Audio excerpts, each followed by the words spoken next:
Hey, this is E-Rock. Welcome back to the very special Late Night Saga, talking about SNL50. This is the second part. I already reviewed the sketch specials and the behind-the-scenes stuff on the other channel, and I saved the musical specials for this one, just in case of excessive copyright claims. I thought it would be good to get these on their own video. Ladies and gentlemen, you are so lucky tonight. Carly, XCX, Prince, LL Cool J, Adele, Public Enemy, Bob Dylan, Willie Nelson, Bad Bunny. live from New York. Ladies and gentlemen, 50 years of SNL music. What a great little documentary put together by Questlove. I know him as the band leader for Jimmy Fallon with The Roots, and apparently a great documentary filmmaker. This thing starts off with an incredible marathon mashup of all these performances from SNL over the 50 years, all different genres and all different artists and tempos, I'm sure, but somehow he makes it all work beautifully. Ladies and gentlemen, Taylor Swift. nothing from nothing, there's nothing. You gotta have something. If you wanna be with me, you got to know how to party. You got to know how to party. You got to know how to party. That's right. If you wanna be with me, Billy Preston. Cut together very, very well. I've seen a lot of mashups and done a couple myself. Under pressure.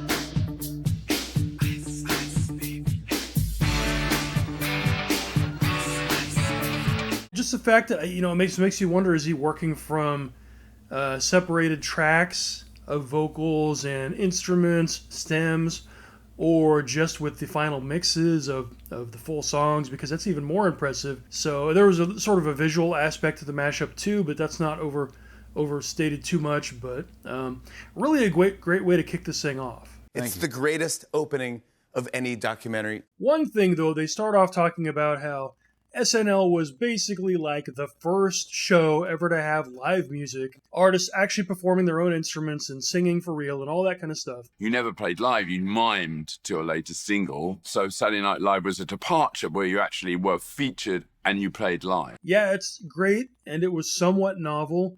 It shouldn't be forgotten that the Midnight Special did it before them, also on NBC like 3 years before.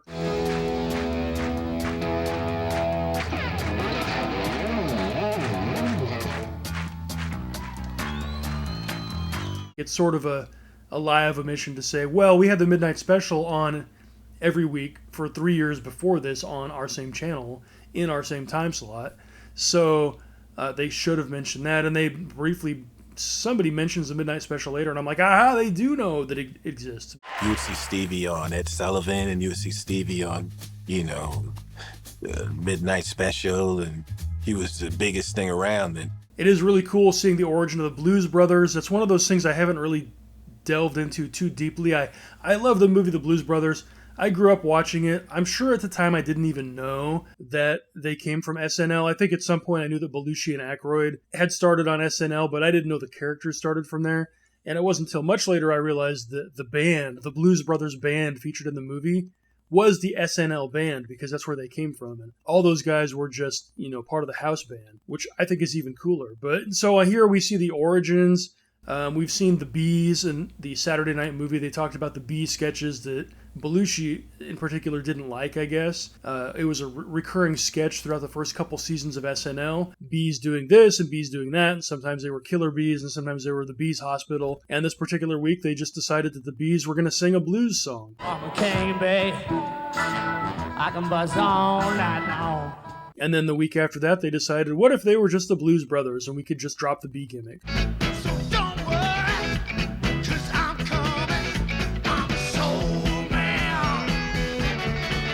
Belushi segues into talking about other cast members that were musical, such as Adam Sandler, such as Fred Armisen. I realized there was way more iconic comedic moments musically on the show, like surpassing just the legendary performances. Yeah.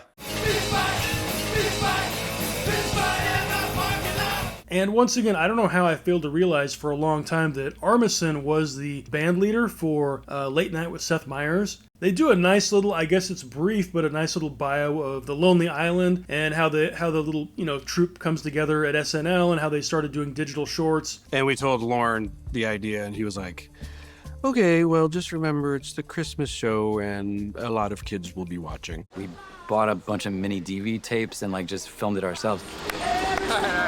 Take a look inside. Is my in a box? It's in a box. They talk about musical guests who were invited to participate in sketches. The first one they mention is Paul Simon. I don't know if he was the first, but he was there from the very early days. You can sort of tell a lot of times when the people, invited to host or to be in sketches are not really that good of actors. Watching musicians do comedy, I'm into it. I like it. I think they're having fun. They must love that for this one day they get to do a character. That's probably why some of the athletes and politicians they occasionally put on the show, that they aren't actors, and it shows. Sometimes they're not good, but just the fact that they're there can be kind of fun in its own way. It's not really pornographic. That just says Michael Jordan. They start talking about the musical guests that also were asked to guest host the show. When they talk about it, it's kind of interesting to think about the backstage mechanics of the show. Doing a monologue, and then during a 90-second commercial break, they got to go off and get dressed for a sketch, and then after the sketch, they got to go and get redressed to go perform their song. And even if you're only hosting or only doing music, it's still got to be crunch time all the time. If you're the host and music, you have 0 time off. And I think that's explained to them too. We just want you to know it's going to be very... Como que cuando lo leo y cuando miro el sketch, como que diablo, yo no quiero hacer esto. Steve Higgins, I know, is Jimmy Fallon's announcer on The Tonight Show. Happy birthday to Steve Higgins, everybody. I never knew that he was behind the scenes SNL. Apparently was involved with the music, was involved with I don't know, booking. I don't even remember. He's a writer. I think he's on the writing staff, but I didn't realize he'd been on the show for so long. Stupid me for not looking at the credits at the end of the episodes. I'm usually just watching what the celebrities are doing during the curtain call. Good nights. They do talk about the show being a time capsule, getting popular artists of the time that were current. In some cases, they talk about, with Nirvana, they kind of caught them before they were really even popular yet. They had just come on the scene, but they weren't a household name yet. So in some cases, you wonder if SNL helped propel them to household name status, or if they would have, I'm sure they would have got there on their own, but it's just sort of interesting that they kind of caught them before they really shot through the roof. Same thing, they talk about Adele. Apparently when they booked her, nobody on the show knew who she was. Some talent scout or one of the producers had just seen her somewhere and just decided, let's put her on the show. Sometimes they would find these sort of novelty acts that most of the people on the show didn't care about, but one cast member or one producer was just like, hey, I like this band, can we just put them on the show? And everybody's like, who's that? And they're like, trust me, it'll be good. That's a cool way to use your platform to elevate some niche artists that, maybe never would have been discovered. And then they start talking about visual bands like Devo. They mention Blondie, and they show some David Bowie stuff, which is kind of interesting. So this is kind of where those early days of MTV came in. And, when MTV went on the air, I always wondered, how did they have 24 hours of programming for day one? They couldn't just come up with it all on their own. Well, it turns out a lot of it was been building over the decade before that, and that's why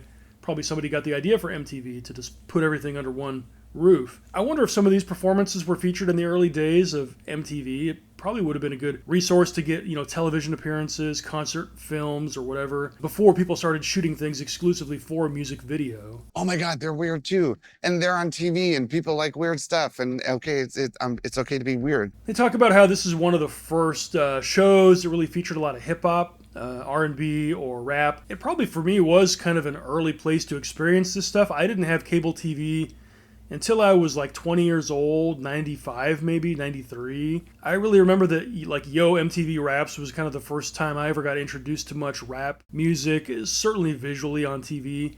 But even, I don't think there was much radio in my town growing up that played it, so it was mostly oldies and current rock and roll, classic rock, and then the current stuff, which was grunge and all that, which I loved all of it, but it perhaps wasn't very diverse, so a show like this was a good place to kind of see the other side of it. They mentioned that when the Funky Four show up, that it's the first ever rap performance on broadcast television. With DJ Breakout being the first DJ to be in front of a camera. They didn't know what to do. They didn't know how to put the music through. You're talking about this is the first time that rap music is on TV. which kind of struck me funny because I always thought that Rapper's Delight, Sugar Hill Gang, which has been going around since the early days of YouTube, you know, it's like, hey, remember this? This was the first rap song ever. And I'm sure that clip predates SNL's The Funky Four. So that's where they're splitting hairs, broadcast television, because Rapper's Delight was on a syndicated program. So, sure, I guess they get credit for having the first on broadcast. We want to get the party people yell sugar. At that time, we didn't know the impact of what we did to become the first rap group, you know, to ever be on national television. They start to get into the controversies. Controversies are fun, right? Sinead O'Connor, I remember. I'm sure you've all heard of that one, and that performance speaks for itself. I don't need to talk about what it was about, really. She tore up the picture of the Pope. Fight the real enemy. First of all, can I say, it's nice when they can show the dress rehearsal footage and then show the final footage, and it's a really kind of a cool behind-the-scenes peek of like, here's what it was supposed to be and here's what it ended up being, and we never got to see any of that back in the day. It's interesting in this documentary that they talk about how Sinead was, in hindsight, probably right about the Catholic Church and its history of abusing children and covering it up. That's the worst part. Well, I guess it's not the worst. Ask Norm Macdonald, right? Patton Oswalt, he told me, I think the worst part of the Cosby thing was the hypocrisy. And I disagreed. You disagree with that? Yeah. I thought it was the raping. But at the time, everyone thought that she was like banned from the show. SNL was mad at her. And in this documentary, they're just like, oh, she made a brave choice and she made a political statement and good for her. And boy, she was right all along, wasn't she? And we all should be as brave as she was. But what they leave out, of course, at the time was that they did mock her quite a bit afterwards. And they should have showed some of that in here, even if the feeling now, many years later, is that, you know, maybe we did her dirty a little bit. Between the dress rehearsal and the live show, one of the stagehands slipped a picture of the Pope on my set. The photograph I intended to tear up was of George Bush. The real villain who everyone, the warmonger who... I mean, why should I let it bother me, right? It wasn't my show, it was Tim Robbins' show. But I'll tell you one thing, she was very lucky it wasn't my show. Because if it was my show, I would have gave her such a smack. They do go on about the Kanye rant. I wonder how much of that made it on the air, because they talk about how he hijacks the Good Nights. Once again, Kanye West. He originally was gonna, instead of doing the normal Good Nights with the SNL band playing the theme song while everybody just stands around and chit-chats while the credits roll, they were gonna have Kanye perform a song over the end credits. Yay, okay, cool. But then he hijacks it and just starts going on his rant, like Bo Burnham talks about his rants. Talked about his problems. Race. Power. His $90 t-shirts weren't selling very well. That was most of it. That's when he's talking about, you know, Trump and liberals and cancel culture and all this kind of stuff. And the liberals bully you and tell you what you can and cannot wear. Apparently he goes on for like, maybe it was 10 or 20 minutes. I'm sure only 30 seconds of it made it on the air. So it's kind of interesting, once again, documentary like this, they've got the full tapes and they can show like the whole thing, and it's like, okay, thanks Kanye.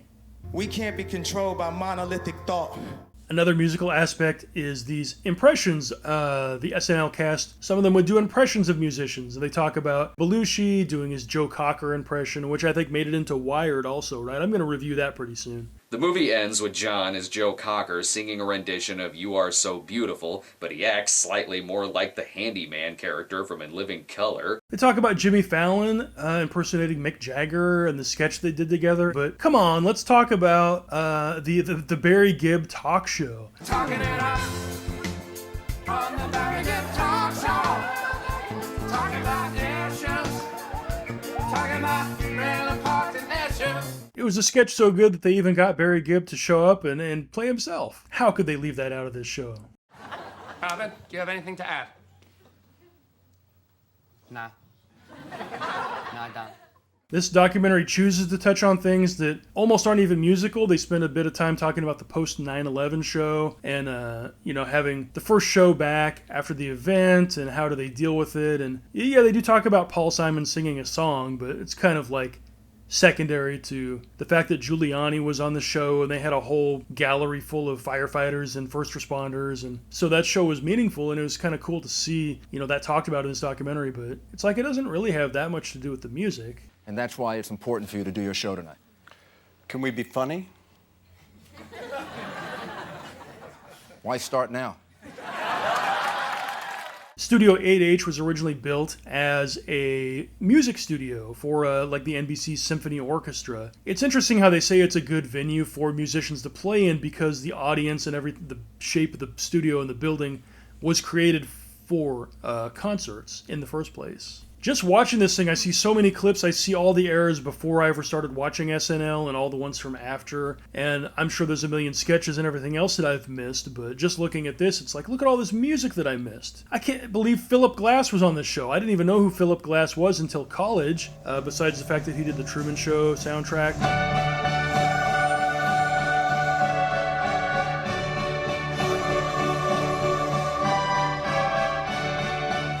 We did a play in school called All in the Timing, and there was a sketch called Philip Glass Buys a Loaf of Bread. Philip Glass? Help you, sir. Think it is. Loaf of bread. Think it is. Help you, sir. Philip Glass. Loaf of bread. So this thing just took me back.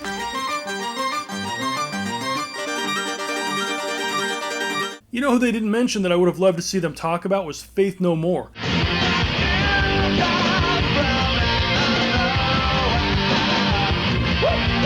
There was very few bands that appeared on SNL that were actually bands that I was listening to at the time they came out. Faith No More was one that I was into, and I looked it up again recently, and all I remembered was Mike Patton at one point. He kind of leaves the front home base, or whatever you want to call it, of the music stage. He goes off into the back, and he's climbing up the set, up into a fan. For some reason, I remember thinking that they were going to be really mad at him for doing that, and it was really weird. It's funny now looking at the actual controversies that was nothing. I don't even think they made it into the mashup at the beginning of this doc. When I really think about it, Saturday Night Live probably was my first experience watching live music being performed. I grew up listening to things on the radio. I didn't have MTV, I didn't have cable. I might have seen the occasional band on Johnny Carson's Tonight Show or something, but when you grow up listening to music on the radio, you don't know what any of the band members look like. You don't know how many people are in the band. You don't know any of their names, any of their faces.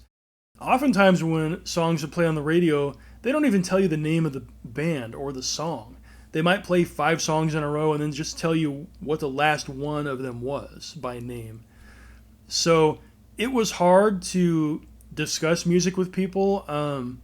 At least if you could get the name, then you could go to the record store and buy a cassette or buy a CD.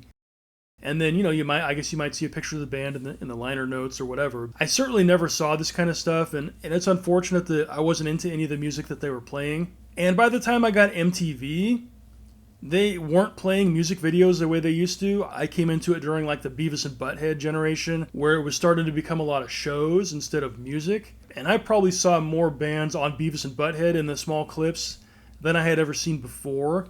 And then it wasn't until the 2000s I had a friend who had a lot of concert DVDs, and so we would watch, Iron Maiden and AC/DC and all these bands I'd heard on the radio, but I had never seen. I couldn't pick them out of a lineup.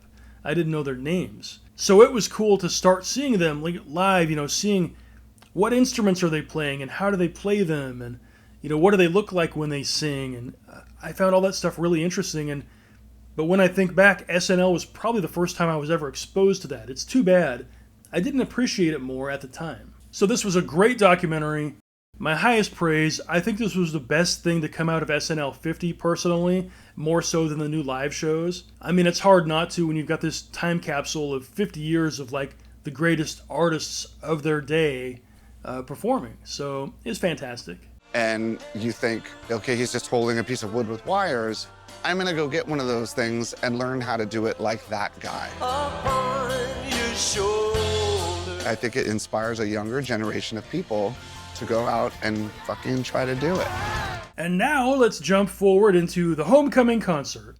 SNL50, the celebration for the big anniversary special, kicked off last night with the homecoming concert at Radio City Music Hall. Jimmy Fallon was the host for the 3-hour-plus concert, which also included former SNL cast members reprising some of their most memorable roles. Right up front, I take issue with this because this thing begins with Jimmy Fallon leading the Blues Brothers in a rendition of Soul Man. I guess it's sort of cool looking that they have these 20 backup dancers, but where are the brothers? There's no brother. I realized that when it was Belushi and Aykroyd that Belushi was doing most of the heavy lifting, certainly when it comes to the singing. But the act was always a two-hander. We need a second brother for Jimmy Fallon. The camera keeps looking out at all the celebrities in the audience. Paul Rudd is right there. Paul Rudd has done a lot of these musical reenactments with Fallon on Fallon's Tonight Show or Late Night. So why wasn't Paul Rudd the second Blues Brother? That's what I'm saying. Why wasn't there a second? It's just Fallon. We're coming to you live from Radio City Music Hall. And I'm out of breath. I like how he makes fun of the fact that he's so out of shape that he's sucking wind after one song. Belushi wouldn't have been sucking wind. But then I guess Belushi was 10 years younger than him, so at least. And thinking of Paul Rudd already makes me think about the audience, which I was immediately reminded of a second time when Miley Cyrus came out and started singing. And she's like, hey, why are you guys acting like it's an award show? You're all so quiet.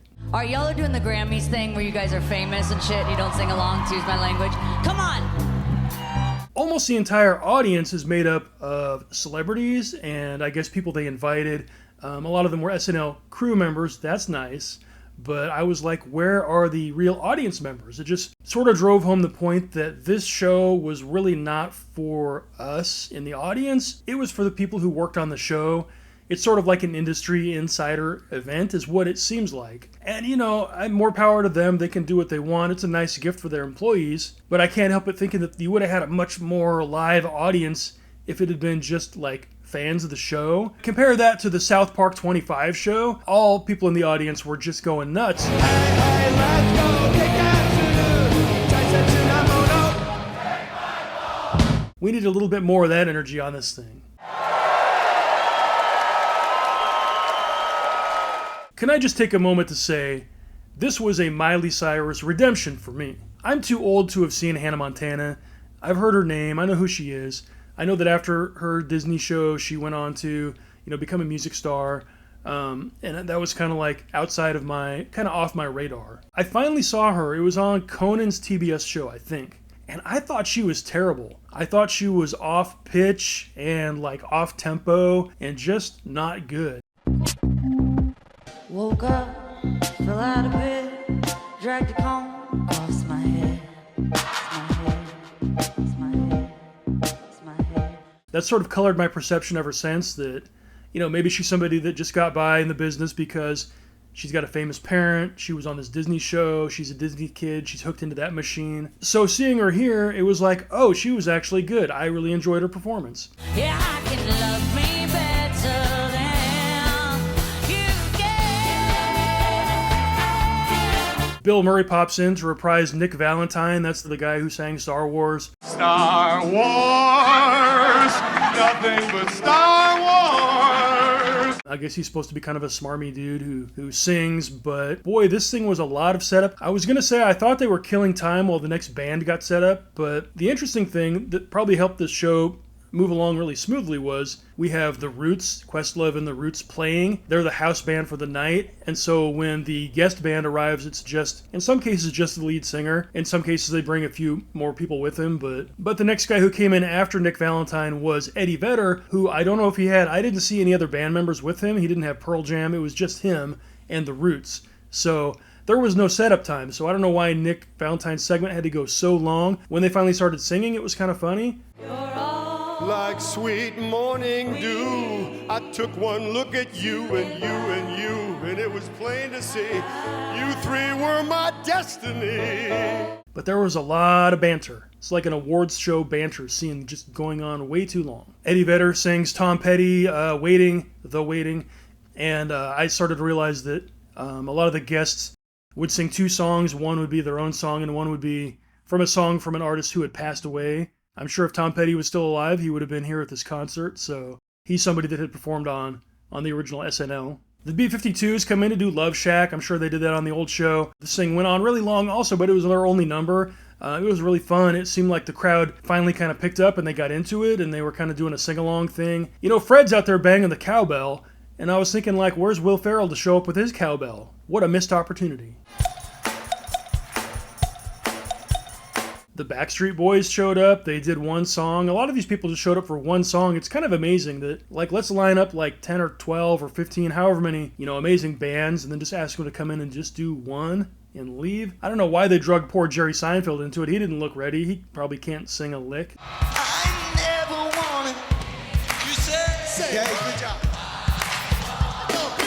But then I got Devo. Devo, I always love Devo. The Uncontrollable Urge is not one of my most well-known songs of theirs. It was fun to see him. I liked what the screen was doing behind him, almost like volumes behind them.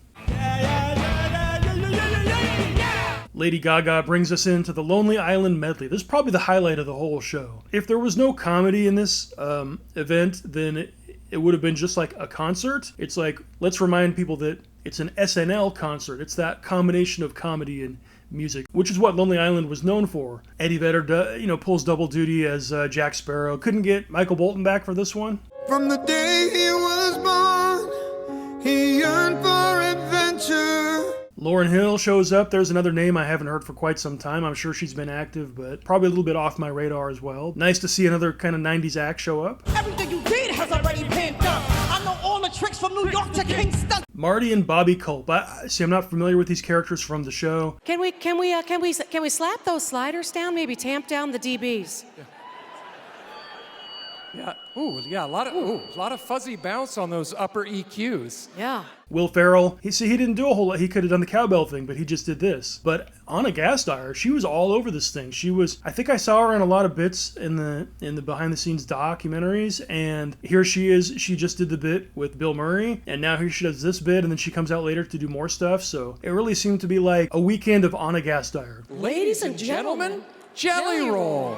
Jelly Roll, I don't know. Because you're mine, honey, I walk the line. It was nice to see a tribute to Johnny Cash. I don't know Jelly Roll. I like his enthusiasm. Seems like a nice fellow. He's doing that like nobody can sing Johnny Cash. I've done karaoke with Johnny Cash before, and I try to lower my voice and sing like, I walk the line. Jelly Roll's doing that, and it's like, it doesn't sound that great. Towards the end, he kind of like switches in the mid-song. He's doing Ring of Fire, and he just goes from the low voice, the ring of fire, the ring of fire, up until it's like his regular voice where he's like this. I fell into a burning ring of fire. And I was like, oh, that's your real voice. If he had done it in his regular voice, I don't know if it would have worked for me. Maybe they needed a key change on the instrumentation or something, but, nice try. He's the only one at the end who, on his way out, as he's walking off stage, he says his name. My name is Jason Jelly Roll. My name is Jason Jelly Roll D4. Like, they don't know who you are. Have some confidence, man. It's like you were invited here. You're big enough to get on the show. People know who you are. You don't got to say your name. Even Snoop Dogg knows your name. Somebody make some noise for my nigga Jelly Roll in the motherfucking house. Hello. Brandi Carlile, I think, might have been my favorite one. I see your eyes behind your hair, and you're looking tired, but you don't look scared. I have heard her name. I'm not really familiar with her, but she just gave a super powerful vocal performance. I would say she was the best vocal of the night, and it really makes me want to look up more of her stuff. I need everybody on your motherfucking feet. It's supporting y'all. If Carlisle had the best vocal of the night, I would say that the most cool vibe of the night definitely went to Snoop Dogg with Gin and Juice.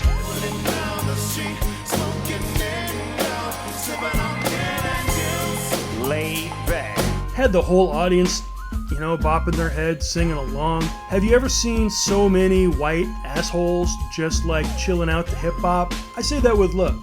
I'm an asshole myself. I just thought that the continuous reaction shots to the audience throughout the night were kind of hilarious. Just a bunch of people bopping along and just not quite as cool as they think they are. Okay, now I don't know anything about Post Malone. I saw him on that Spencer movie with Mark Wahlberg. I know he's a musician. I've never heard any of his stuff. This is me being an old man, right? So when they said he was going to front the reunited Nirvana, I was skeptical. and I was pleasantly surprised. He did really well. Bonnie Raitt coming out and just kind of chilling the place out like everybody was vibing on Bonnie Raitt. It was pretty cool.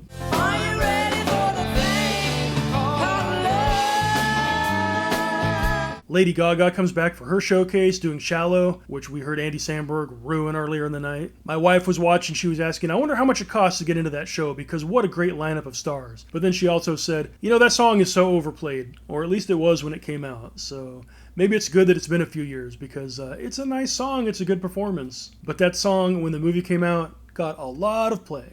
We're far from the shallow now.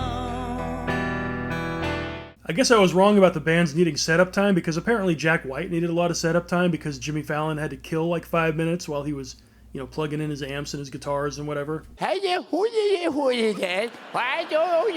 Jack White closes up the show doing Neil Young, but segues into Seven Nation Army, of course he does.